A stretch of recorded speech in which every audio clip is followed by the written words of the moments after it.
작가님 편집도 합니까? 아니 뭐 저를 편집해달라는 뜻은 아니고 편집할 게 뭐 있어. 전문가신데. 요즘 농업이 6차 산업이 됐다고 세상이 너무 급격하게 되는 것 같아요. 적응이 안 돼.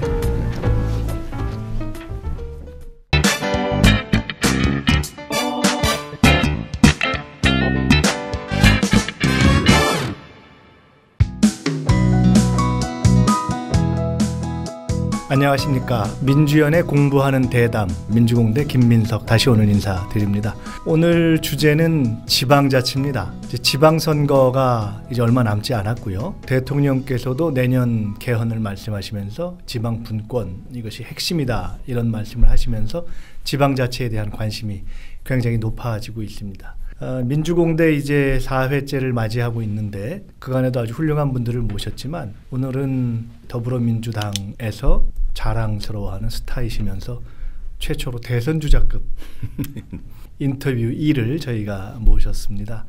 기초지방자치단체장이면서도 전국적인 스타로 우뚝 서신 이재명 성남시장님 모셨습니다. 반갑습니다. 네, 감사합니다. 뭐 그리 과찬까지 일부러 과찬을 한번 해봤습니다. 방송합니다.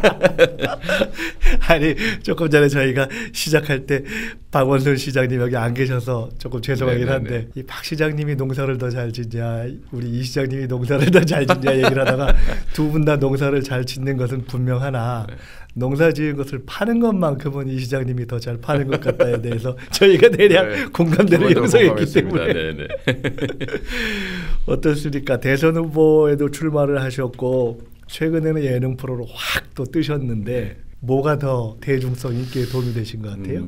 양면이 있는 것 같습니다. 그러니까 아무래도 대선 경선에 참여했던 게 아마 국민들 입장에서는 기초단체장이 저렇게까지라는 호기심의 대상이었던 것 같고요. 처음이죠. 네네.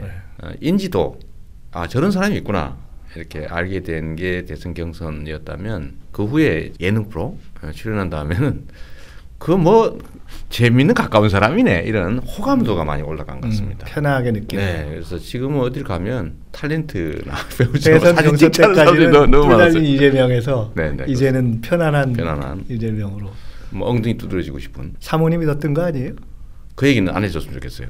아니 왜 역관계가 바뀌었으니까. 객관적으로 사실이긴 한데 그게 잘못하다 보면 문제가 좀 생길 수 있어요. 공식 석상에서는 그 얘기 좀 하지 말아달라고 하는 건데 지금 안 그래도 뭐 당내 경선이 문제가 아니라 집안 경선부터 해라 이런 얘기들을.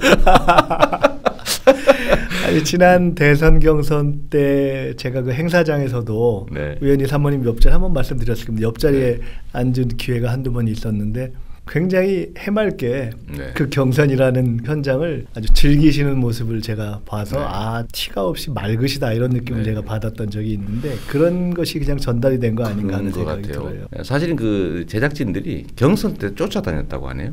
저희는 계속 부부 같이 다녔는데 저 부부 프로그램 내보면 재밌겠다. 그렇게 해서 경선 과정을 다 쫓아다녔다고 합니다. 그러고 난 다음에 경선 끝나고 저희한테 이제 본격적으로 제안이 들어왔는데 제가 한 두어 달 하지 않았죠. 한 7월 가까이. 바로 그냥 오케이 한 건 아니죠. 왜냐하면 위험하지 않습니까?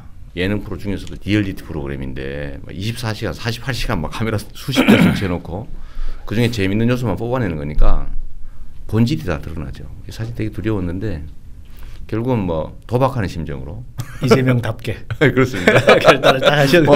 기껏해야 죽기밖에 더 하겠냐 뭐 이래가지고 했는데 초반에는 많이 이제 비난 많이 받았고요. 근데 시간이 좀 지나면서 공감도가 많이 올라갔던 것 같습니다. 오늘 뭐 지방자치가 주제긴 하지만 그거는 조금 이따 들어가 좀 포괄적인 얘기부터 들어가려고 하는데 정치인으로서 대선 출마를 경선이긴 하지만 이제 해보신 건데 집권이 뭐 눈앞에 보이는 그런 정당에서 대선 출마를 해보니 나에게 얻은 것 교훈 그러니까 뭐 대중성 이런 거 말고 교훈 역시 안 겪어보던 일이라 처음 해보는 일이라서 심리 통제 그러니까 마음 통제가 잘 안 됐던 것 같아요. 그 중간 과정에 그렇습니다. 유쾌하신 이재명 시장님도 편치 않았던 시간이 있나요? 그렇습니다. 저는 사실은 뭐 대부분 다 아시지만 우리 민주당이 집권 때문에 제가 왼쪽 역할을 맡는다. 경선에 참여하는 것이 훨씬 더 역동적으로 당에 도움이 된다고 해서 경선에 참여하게 됐죠. 원래는 뭐 당 지도부 선거 얘기도 있고 했지만 공식적인 사실은 요청도 좀 있고 해서 제가 참여하기로 결정을 해서 했는데 근데 결국은 사실 전체를 위한 부분으로 참여한 것이었는데 이게 사람이 말입니다. 어느 순간에 하다 보니 견물생심이 견물생심. 네, 여기다가 결국 마음 수용이 많이 부족한 거죠. 그런 게 수용이 부족하니까 어느 순간에 이거 혹시 진짜 되는 거 아니야? 뭐 이런 생각. 근데 그러다 보니까. 근데 어떻습니까? 그렇게 되는 것이 내가 혹시 그런 것 때문에 어느 시점에는 조금 오버했구나 아니면 페이스 잃었구나 이렇게 복귀되는 게 있나요? 네, 그 손실을 많이 본 것 같아요. 제가 어느 순간에는 이게 진짜 될 수도 있겠다는 생각을 순간적으로 한 때가 있었고 또 한 순간에는 실제로 확 떴던 시기가 있죠. 네, 네. 뭐 그리고 주변에서 또 난리가 나니까요. 뭐 제가 혼자 절에서 수도하고 있으면 좀 덜했을 텐데 막상 이제 전쟁의 한복판에 서 있으니까 이제 주변 이런 데서 뭐 거의 전적으로 막 밀어붙이기도 하고 그러다 보니까 이거 진짜 한번 실제 도전을 한번 해볼 수도 있겠다라는 생각이 드는 순간에 제가 페이스를 잃어버린 것 같아요. 오버페이스하게 되고. 그런 의미에서는 정치인 이재명에게 굉장히 중요한 교훈을 남긴. 그렇습니다. 저는 뭐 살아오면서 실패해서 더 많이 배우는 스타일이어서요. 이번 대선 과정은 제가 인간적으로나 또 정치적으로 성숙하는데 정말로 큰 도움이 됐습니다. 그 어느 순간 제가 반성했죠. 이거 내가 나 같은 사람이 진짜 되면 안 된다. 왜냐면 너무 불안정해질 수 있기 때문이죠. 이제는 그런 거를 이제 경험해본 사람이 되면은 좋겠죠. 큰 재산이 될 것 같습니다. 자, 이제 서서히 이제 좀 본론적으로 조금씩 가보죠. 김대중 대통령께서 단식을 통해서 지방자치를 부활시킨 게 이제 95년입니다. 22년 지났습니다. 2017년 내년이면 이제 2018년인데 세부 사항으로 들어가기 전에 대한민국 지방자치의 현 수준을 한마디로 대략 어떻게 본다. 문제점이 핵심적으로 보다 일종의 총평부터 한번 시작해 주신다면은 학생 수준으로 따지면 지금 한 중학교 입학할 수준 정도, 초등학교 맞을 정도라고 보여지고요. 저희 이제 수도권의 민주당 자치단체장들이 대거 당선된 게 한 8년 전쯤인데 지금 대개 재선들 하고 있죠. 그 8년, 7, 8년 기간 동안에 상당히 많이 성숙한 것 같습니다. 그렇죠. 그 이전 단계는 거의 유치원생 수준이었다고 보여지고요. 그 한 8년 정도 저희가 수도권에서 주로 민주당이 맡으면서 한 초등학교를 졸업하는 수준 같은 것 같은데 이제 중학생 정도가 되면 자율적으로 판단해야 되잖아요. 인생의 책임질 준비도 해야 되는데 문제는 지금 단계가 딱 그 단계인 것 같습니다. 부모와 같은 역할을 하려는 정부, 독자적 행동을 하려는 지방자치단체 이런 단계. 제가 감이 딱 오는데 말씀하시는 게 2010년 지방자치 선거입니다. 그때 저도 그 지방선거에 관여를 좀 했었는데 그 전까지는 95년부터 주로 광역자치단체 중심으로 해서 정치적인 공방에서 야당이 이기냐 여당이 이기냐 뭐 이런 정도였다면은 그때 탄생한 특히 주로 기초자치단체장들을 통해서 상당히 다양한 실험들이 이루어지고 탄탄해졌죠. 그 주민들과도 밀착됐고 새로운 실험도 됐고 그분들 중에 스타도 많이 나왔죠. 지금도 사실 뭐 많이 있지요. 뭐 김영배 청장 같은 분이라든지 뭐 김영환 청장도 그렇고 광주의 민영배 청장. 그렇죠. 다 그 콘텐츠들이 있는 분들이고 그렇습니다. 상당한 역량이 있는데 그 역량을 실제 실현할 장이 생겨났던 거죠. 기초단체라고 하는. 대통령께서 국회에서 시정연설을 하면서 개헌 얘기를 하시고 그중에 핵심을 지방분권으로 말씀하셨어요. 결론부터 얘기한다면 개헌에 대해서 어떻게 보십니까? 또 찬성하시는지 반대하시는지 핵심 내용은 뭔지. 지방분권 중심의 개헌, 자치와 분권이 강화된 개헌은 뭐 저는 과거부터 주장했던 바이고 최근에 이제 권력구조 문제보다는 지방분권 자치에 관심이 좀 많아지는 것 같아서 좀 다행스럽다고 생각합니다. 권력구조에 관한 얘기로 이제 개헌 논쟁이 시작되면 이해관계 때문에 실제 합의가 거의 불가능한 상태가 되죠. 국민들은 식상하게 되고요. 근데 국민의 삶에 직접 관계가 있는 자치와 분권이 강화되는 것은 정말로 중요한 일이고 뭐 여기에 대해서는 크게 이론이 없기 때문에 오히려 방향이 좀 잘 잡혀가는 것 같습니다. 이건 어떻습니까? 약간 정치적인 얘기지만은 오히려 야당이 이게 별 득을 볼 게 없다고 생각해서 그런지 최근에 홍준표 대표가 지방선거 때 개헌할 필요 있냐 연동할 필요 있냐 뭐 이렇게 해서 조금 피해가려는 모습을 보이는데 저희가 최근에 저희 민주연구원에서도 여론조사를 해보니까 국민의 상당수가 좋은 개헌하자 기왕이면 지방선거 때 하자 권력구조에 대해도 일정한 어떤 것이 좋겠다는 공감대가 있는 것 같은데 만일 야당이 지방선거 때 개헌하지 말자고 하다는 것은 사실상 국민들이 바라는 이러이러한 긍정적인 내용 지방분권을 포함해서 피해가자는 것일 수 있는데 만약 그렇게 나온다면 권력구조를 빼고라도 개헌을 지방분권 포함해서 해야 된다? 말아야 된다? 어떻게 보시나요?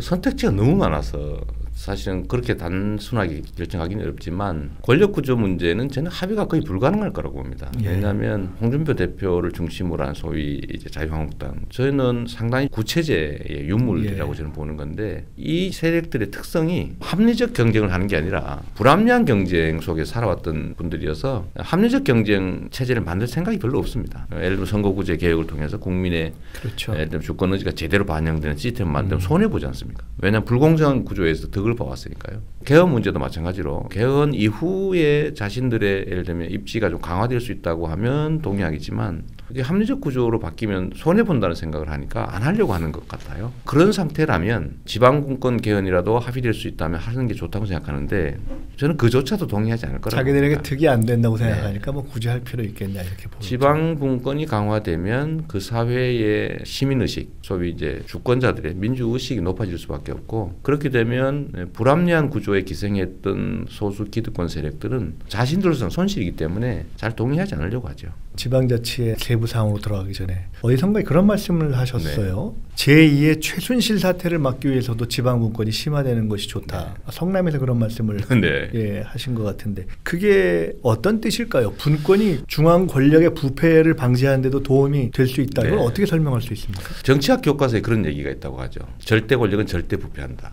유명한 얘기 아닙니까? 권력은 집중되는 속성을 가지고 있고 집중되면 부패하는 거죠. 저희가 개모임 예를 자주 드는데 개모임도 일종의 대의체제 아닙니까? 개주 뽑아서 개돈 내고 운영하고 나중에 돌려받고 하는데 개운영에서 부정이 생기긴 참 어렵습니다. 쉽게 감시되고 개원들이 관심이 높기 때문에 엉뚱한 데 쓴다든지 하면 큰일 나죠.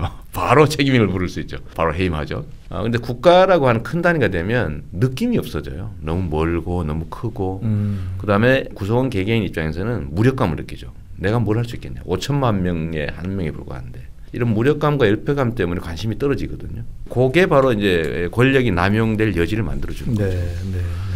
그래서 사실 그 중간 단계로 지방자치라는 걸 하면 분권할 수밖에 없고 거기에 주민들이 직접 참여할 여지가 높아지고 또 가까워지고 또 이해관계가 직접 피부로 느껴지기 때문에 권력이 남용되거나 잘못 쓰여질 가능성이 그나마 줄어드는 거죠. 얼마 전에 저희가 내년 지방선거의 핵심적인 컨셉이 뭐가 될 거냐를 정리해 보기 위해서 전문가 또는 관련자 몇 분을 모셔서 논의할 때 김영배 구청장이 오셔서 동네 민주주의가 상당히 중요한 이슈 중에 하나가 되지 않겠느냐 이런 얘기를 한 적이 있어요. 저희가 이제 얘기할 행정의 분권, 재정의 분권 이런 것뿐만이 아니라 작동 원리로서의 민주주의를 어떻게 강화할 거냐 하는 게 중요한데 그 얘기 조금 이따 한번 좀 해주시면 좋겠고요. 큰 틀로 또 재정 문제 잠깐 제껴놓고 국민들의 이제 이해를 돕기 위해서 주로 저희 더불어민주당의 당원들과 지지자, 시민들이 공부를 하는 오늘은 예능보다는 좀 교사로서 근데 교사가 재미없으면 잘 안 돼요. 재밌는 교사로서 알겠습니다. 이 중앙 권한이 결국 집중돼서 지방자치의 난점이 있는 건데 지방에 실제로 이렇게 해보시면 중앙에서 여러한 권한들이 도대체 뭐가 이행이 핵심적으로 돼야 되느냐 이게 뭐 때문에 이게 일하기 어렵다고 하는 거냐 사람들이 이해를 잘 못하는 경우들이 있어요. 그 좀 구체적인 예를 한번 들어봐 주시죠. 예를 들면요. 성남을 보통 부자 도시라고 하지 않습니까? 도시가 부자인 건 맞는데 재정이 부자는 아니에요. 이해하기 어려우실 텐데 시민들은 도시 자체가 부자 그러니까 땅도 비싸고 자산 가치도 높으니까 세금을 진짜 많이 냅니다. 문제는 정부에서 세금을 많이 거친다는 이유로 지원을 해주지 않죠. 전국 단위로 보면 자체에서 거치는 세금은 엄청난 차이가 있는데 예를 들면 세금이 거치지 않는 곳은 국세로 다 보존을 해줍니다. 최종적으로 지출되는 금액이 비슷하게 맞춰요. 그러니까 전체 쓸 수 있는 돈은 차라리 국고 보조를 줄여서 그냥 비슷하게 맞춰버렸다 이런. 그렇죠. 왜냐하면 재정 자립도라고 하는 그거 아닙니까? 지출해야 될 금액 중에서 그 자체에서 거치는 게 얼마냐 이런 건데 성남시는 예를 들면 뭐 60%대, 예를 들면 어디 저쪽 시골 도시는 뭐 10%대 그러면 그 나머지를 정부 재원으로 채워준 거거든요. 지금 성남시 한 해 예산이 어느 정도 되죠? 우리는 현재는 뭐 추경까지 최종 마무리 추경하면 한 2조 정도 되죠. 본 예산 기준으로는 최초 예산 기준으로는 한 1조 6천억에서 7천억 정도 됩니다. 그런데 자체적으로 거친 세원이 많다는 이유로 정부 교부세를 주지 않으니까 최종적으로 지출되는 예산이 비슷해요. 예를 들면 안산이 있든 뭐 이런 다 비슷하죠. 그게 도시는 부자고 세금도 많이 내지만 실제 재정은 뭐 안 주니까 그걸 정부가 거의 조정 역할을 하니까요. 지출 예산을 맞추죠. 그런데 이 문제가 있어요. 바로 여기에 쓰는 돈은 비슷한데 쓰는 돈의 성격이 완전히 다른 겁니다. 무슨 말씀이냐면 정부에서 지원하는 예산은 조건이 붙어 있어요. 이건 다리를 놓아라. 이거는 뭐에 써라. 자기 지정을 해주는 거죠. 그 예산을 아끼면 어떻게 되겠어요? 네. 그거 돌려줘야지. 왜냐하면 꼬리가 붙은 예산이니까. 그래서 자치단체들이 정부의 지원을 받으면서 예산을 집행할 때는 최대한 많이 쓰는 게 잘하는 게 돼요. 아껴 쓰면 내년부터 지원을 잘 안 해줘요. 평균적으로 아끼면 지원금 줄어들죠. 불용이 되니까. 예. 아니면 돌려줘야 되고요. 그러면 집행의 방식이 달라집니다.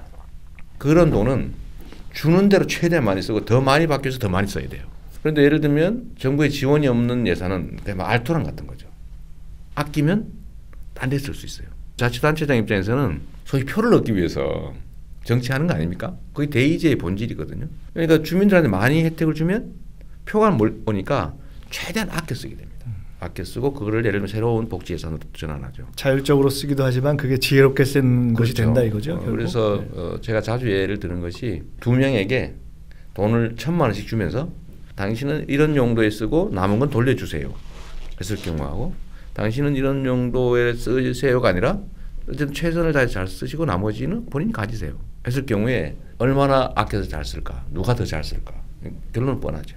그래서 지방자치단체에 쓰여지는 예산의 성격이 정부의 지원을 받을 경우에는 가능하면 많이 낭비하는 쪽으로 가게 되고요. 지방자치단체에 자율권을 주게 되면 최대한 아끼는 쪽으로 가게 됩니다. 지원을 받더라도 자율적이냐 아니면 그렇죠. 꼬리가 달려있냐에 네. 따라서 자율적이 될 때 더 주민에게도 좋다. 그래서 제일 좋은 거는 재원 자체를 정부가 세제를 조정해서 자치단체들이 걷어서 법적으로 나눌 수 있게 아예 고정을 해줘버리는 게 중요하고 그게 소위 얘기하는 국세와 지방세의 그렇죠. 조정이죠. 예. 예. 재정의 성격을 바꿔주는 거예요. 예. 국세에서 지원해 주는 게 아니라 지방세를 늘리는 거죠. 그다음에 지방세끼리 조정하면 되거든요. 예.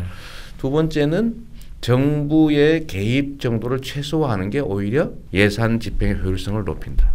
돈을 알뜰하게 쓰게 된다는 거죠. 그게 성남시가 가진 특성입니다. 박근혜 대통령이 저를 엄청 미워해가지고 네. 작년 연두 기자회견에서 저를 씹었단 말입니다. 뭐 청년 배당 이런 거 돈 없어서 못하나 이런 식으로. 그게 작년 초죠. 네. 그래가지고 이제 뭐 무슨 수를 써서라도 막아라 뭐 이런 게 문서가 나왔다는 거 아니에요 최근에.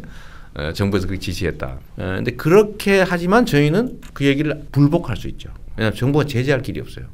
제재하는 게 그게 뭐 불법은 아니니까 기껏 하는 게 교부세를 덜 주거나 예를 들면 내사, 감사 뭐 이런 거 하는 건데 뭐 잘못한 게 없으니까 저는 버틸 수 있었던 거죠. 근데 예를 들면 정부의 지원을 받는 단체는 말을 안 듣는 순간에 불이익을 받으니까 시키는 대로 할 수밖에 없어요. 그래서 저는 이제 좀 괴롭기는 했지만 예산이 자율적 성격을 갖고 있으니까 주민들의 뜻에 맞게 할 수 있는 거죠. 그래서 이게 진짜 중요한 게요. 아까 말씀드렸던 원래로 되돌아가면 분권을 강화하고 어차피 쓰는 돈에 대한 집행 재량권을 정부가 갖는 게 아니라 지방자치단체에 넘겨주면 훨씬 그 돈이 효율적으로 잘 쓰게 됩니다. 결국 지방 분권의 핵심이 재정 분권이고 네. 재정에 어떤 몫을 확보하느냐와 그걸 어떻게 쓰느냐 하는 그렇습니다. 집행의 자율권이 핵심일 것이다. 그걸 복지와 관련해서 한번 설명해 봐 주세요. 구체적으로 그렇게 되니까 복지도 더 주민들에게 좋아지고 더 효율적이 된다. 그걸 한번 비교해 봐 주실 수 있어요? 보통 정부가 걱정하는 건 지방자치단체에 권한을 많이 주면 네. 부정부패를 한다라고 네. 생각합니다. 근데 이거는 과거에는 일부 맞았을지 모르겠는데 예. 전혀 사실이 맞지가 않습니다. 왜냐하면 중앙정부나 지방정부나 사람이 하는 것이고 똑같은 정치 집단들이 사실 하는 건데 중앙정부는 통제 시스템이 지방정부보다 훨씬 적습니다. 반대로 얘기하면 중앙정부보다 지방정부에 대한 통제 시스템이 훨씬 강력해요. 시민들, 국민들에 대한 관심도가 지방자치단체가 훨씬 높습니다. 네. 중앙정부 너무 머니까요. 그렇죠. 두 번째는 상급 감시기구 예를 들면 뭐 감사원의 감시, 상급 자치단체의 감시, 예를 들면 행자부의 감시, 뭐 이 감시기구들이 검찰, 경찰 이런 게 상급 기관이 있잖아요. 근데 중앙 정부는 어떻습니까? 중앙 정부는 상급 기관이 없어요. 자신들이 최고 권력입니다. 하다못해 검사도 대통령이 임명을 하니까 행정부에 대한 감시가 잘 안 돼요, 사실은. 그러니까 구조적으로 중앙 정부보다는 지방자치단체에 대한 감시 시스템이 훨씬 더 강화되어 있어요. 세 번째는 대한민국의 모든 행정은 사실 지방자치단체를 통해서 합니다. 거의 대부분을. 예를 들어 산림행정 이런 거 빼고요.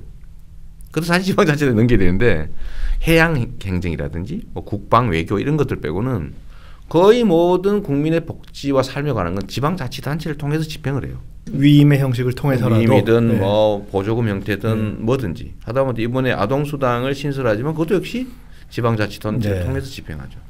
그런데 이 전국적인 통일성이 필요한 사업들이 있어요. 그건 국가가 정해서 일률적으로 하는 게 맞죠. 근데 지방자치단체별로 다 특성이 다르지 않습니까? 전국적으로 통일적으로 돼야 될 건 뭐죠? 출산 정책이라든지 네, 네, 아니면 경제 정책이라든지 예, 예. 일자리 정책이라든지 이런 것들은 그렇죠. 근데 어느 지역은 노인이 많고요. 어느 지역은 신생아가 많고 또 어느 지역은 기반 시설이 많이 필요하고 어느 지역은 기반 시설이 별로 필요 없어서 똑같은 돈을 주더라도 사람들의 삶을 개선하는 데 줄 필요가 있는 거죠. 성남시 같은 경우는 기반 시설을 추가하는 비용이 별로 많이 들지 않아요. 다 도심으로 만들어져 있기 때문에. 그러니까 어떻게 보면 SOC에 쓸 거냐 사람에게 쓸 거냐 하는 그 논쟁도 중요하지만 그보다 더 상위에 있는 게 자율성을 줄 거냐 그렇죠. 아니냐가 더 중요한 거죠. 예를 들면 정부가 근데 그걸 다 정하잖아요. 그래서 정하지 말고 자율권을 주는 게 중요하고요.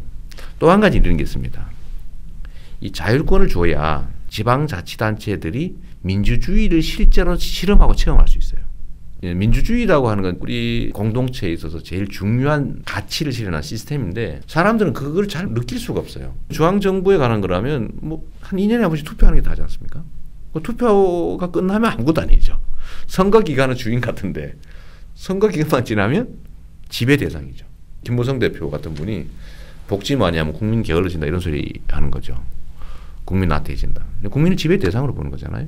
근데 이 복지 부분에 관해서 얘기를 하면 사람들이 행복하게 살기 위해서 안전하게 살기 위해서 정부를 구성한 거거든요. 그렇기 때문에 세금도 내고 하다못해 우리가 형법이나 이런 것도 합의해서 나쁜 짓 하면 처벌받을 각오를 하는 거 아닙니까? 그건 약속한 거잖아요. 근데 그렇게 하는 이유가 뭐겠어요? 스스로 안전하게 행복하게 더 나은 삶을 살기 위해서죠. 그래서 우리는 세금을 내는데 이 세금이란 원래 비용으로는 적게 쓰는 게 잘하는 거죠. 뭐 국방, 질서 유지, 뭐 외교 이런 부분은 필요한 범위 내에서 많이 쓰는 게 잘하는 게 아니라 필요한 범위 내에서 적게 써야죠. 왜냐하면 비용이니까. 그런데 국민의 삶을 개선하는 영역의 지출은 많을수록 좋죠. 그렇다고 세금 많이 걷어 쓰라는 얘기가 아니라 정해진 예산이라면.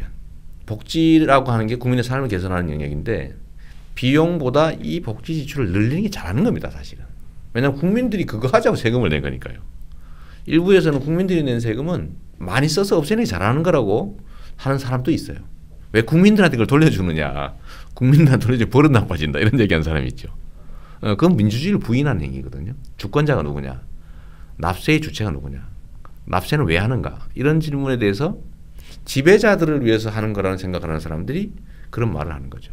그래서 저는 복지라고 하는 거는 우리 헌법 34조 2항에 써져 있는 것처럼 국민이 요구할 국가에 대한 정당한 권리고 국가는 복지 확대를 할 의무가 있다는 그 헌법의 정신에 부합하는 거예요. 그래서 저는 그런 생각하죠. 복지가 과연 뭐냐. 퍼주는 거냐.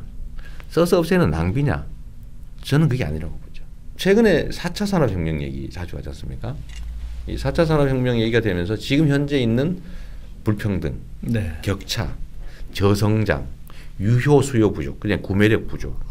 이 모든 문제를 더 심화시킬 게 이제 소위 4차 산업혁명인데 이 모든 문제, 예를 들어 불평등의 문제는 실은 사회 발전을 가로막잖아요. 우리 사회가 가지고 있는 자산과 기회 이런 것들이 한쪽으로 지나치게 편중되면 그 자산과 기회들이 효율을 발휘하지 못하게 되죠. 국민들은 불행해지고 기회를 잃고 국가 전체적으로는 잠재력이 제대로 효율을 발휘하지 못하니까 침체될 수밖에 없는 겁니다. 이게 소위 평등의 가치 아니겠어요? 공정의 가치 이런 건데 이 문제를 해결하지 않으면 사실 우리의 저성장 문제나 발전의 침체 문제를 해결할 길이 없어요. 근데 그중에 우리가 복지 부문을 들여다보면 통계적으로 증명된 사실인데 소위 SOC 투자라고 하는 게 성장에 얼마나 기여하느냐, 고용에 얼마나 기여하느냐, 또는 교육에 투자하는 게 성장이나 발전에 얼마나 기여하느냐, 이 통계가 있지 않습니까? SOC는 1이 되기가 어려워요.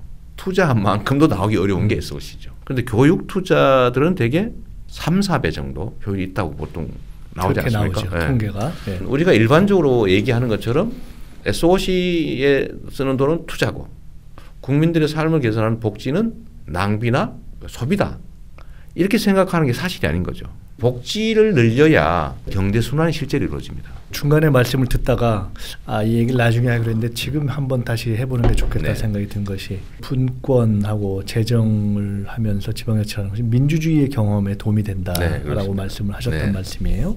아까 제가 성북구의 그 김영배 구청장이 동네 민주주의라는 개념을 최근에 보니까 박원순 시장께서는 뭐 생활 속 민주주의라는 말씀도 하셨어요. 그게 중앙정부 차원에서 이렇게 재정을 운영하는 것보다 지방에서의 재정을 자율적으로 하면서 하는 것이 국민들이 네. 일상에서 민주주의를 경험하고 그 능력을 키우는 도움이 된다라고 말씀하시는 네. 것이 구체적으로 말한다면 예를 들어 주민참여예산제라든가 네. 이런 식의 어떤 메커니즘 같은 것들을 더 많이 실험하고 참여해 볼 수 있다 이런 네. 뜻일 것 같은데 그것을 말씀하시는 건지 그렇습니다. 또는 성남에서 뛰어난 리더 이재명의 아이디어와 추진력 이런 것으로 가는 것 외에 네.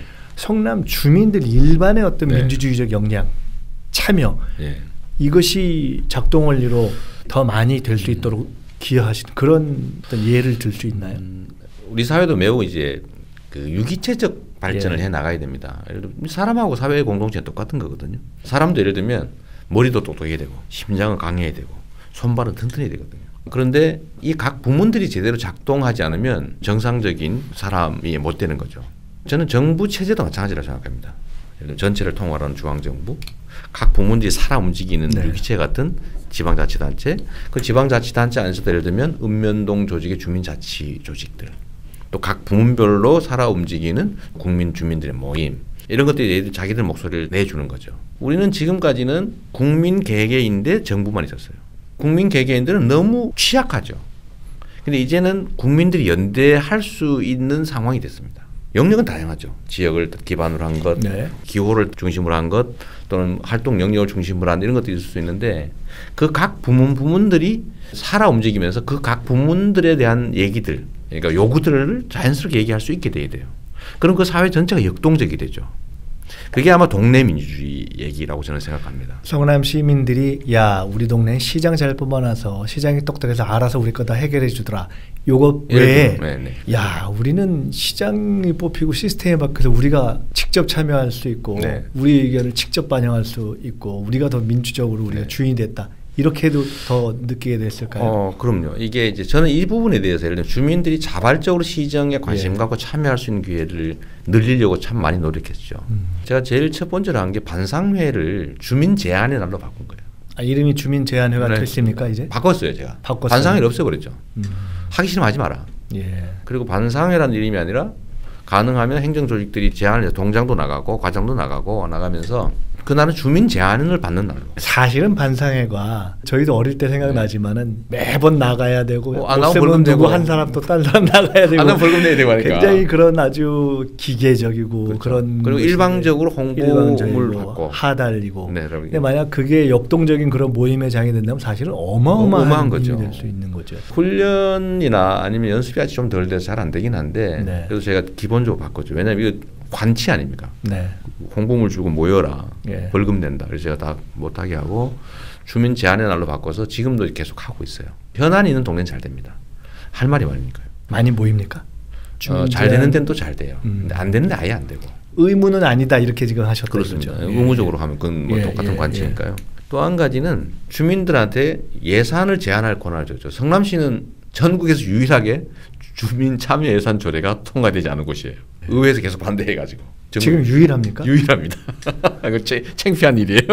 아니 어떻게 그렇습니까? 의회에서 계속 거부하고 그거 한번 여쭤봐야 되겠어 좀 이따. 네. 그래서 참 창피한데 뭐 그러나 사실은 뭐 시스템으로 보장은 안 되지만 이제 시에서는 아예 몇 년째 이걸 하고 있죠. 시민한테 예산 제한을 한 달간 받습니다. 현수막 붙이고 권고하면 주민 참여 예산 조례로는 되지 않았으나 그렇죠. 실제로 시에서는 네, 시스템으로 다 하고 있죠. 보장하고 있다. 네. 한 달 정도에 약 1000건에서 1200건씩 들어옵니다. 네. 이거 하자 저거 하자 막 들어오는 거죠.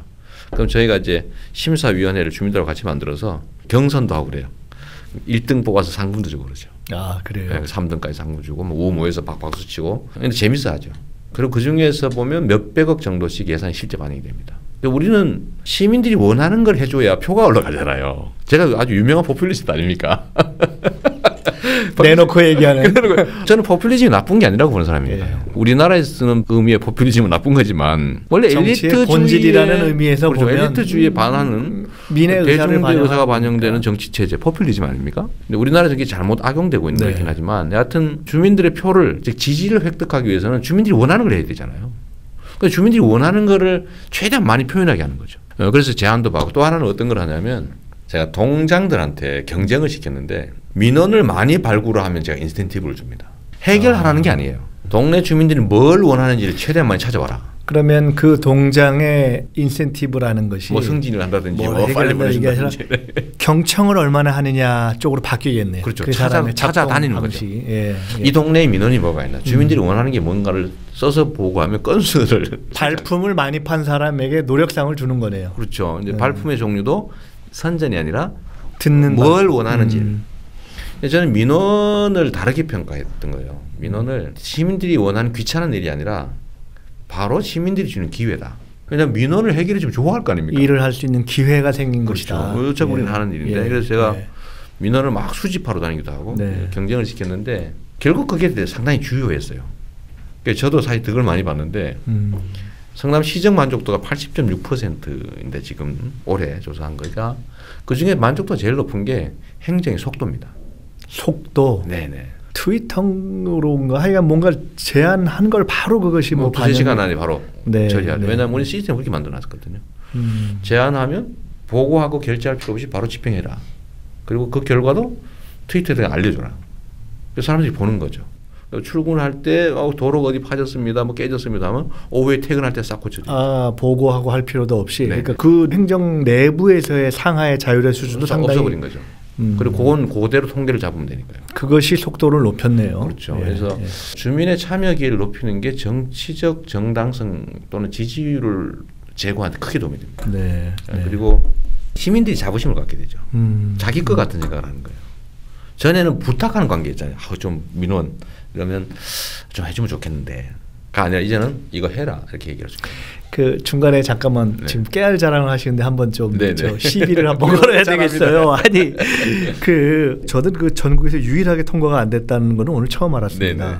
그런데 무상교복이 아마 또 화제였는데 중학교까지 됐는데 고등학생에 대한 교복 지원도 제가 어디 써놨는데 그 시의회에서 반대해서 5번째인가 부결이 됐다 그래요. 그러니까 5번. 그리고서 심지어 4번째인가에는 반대 의원들의 명단을 공개해서 압박까지 했는데도 지금 안 된다 그러고 그것이 16대 16인가로 이렇게 지금 돼 있는 상태라고 하는데 아마 그게 본질적으로는 주민참여 예산 조례가 안 되고 있는 것과 유사한 문제가 아닐까 지금 짐작이 되는데 성남시 의회의 구성의 정치적인 어떤 여야 관계 이런 것 때문에 그런 건가요? 아니면 우리 이 시장님의 포용적 정치력이 좀 딸려서 그런 겁니까? 누가 그런 얘기하죠. 한 명만 설득하면 되는데. 예.